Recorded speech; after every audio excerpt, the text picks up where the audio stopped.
کہ ہمارے ملک میں یعنی پاکستان میں، جسے ہم اسلامی جمہوریہ پاکستان کہتے ہیں، اور جس کا باقاعدہ 1973 میں ایک مکمل آئین ہے، لیکن اس مکمل آئین کی جتنی دھجیاں ان لوگوں نے اڑائی ہیں وہ شاید ہی کسی نے اڑائی ہو۔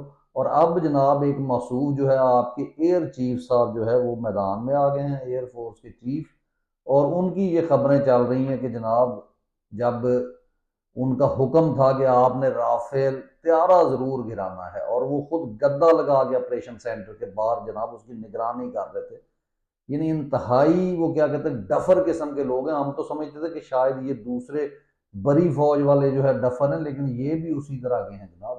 مقصد وہی، F A F S C pass, 12ویں کلاس پاس۔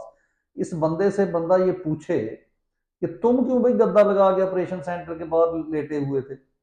یعنی جیسے آپ کو جنرل حمید گل صاحب وہ اپنی تصویریں دکھاتے ہیں جناب، وہ جھاڑیوں میں لیٹا ہوا ہے، فلاں جگہ پہ لیٹا ہوا ہے، اور پھر آپ لکھتے ہیں تصویریں شیئر کرتے ہیں کہ جناب یہ دیکھیں مرد کلندر یہ شخص ہے۔ تو یہ وہ ڈرامے ہیں جو آج تک آپ کو، مجھے اور تمام پاکستانیوں کے انہوں نے کر کے دکھائے ہیں۔ اور دوسری طرف یہ جناب فیلڈ مارشل بن گئے، 1 انچ زمین انہوں نے جو ہے وہ فتح نہیں کی۔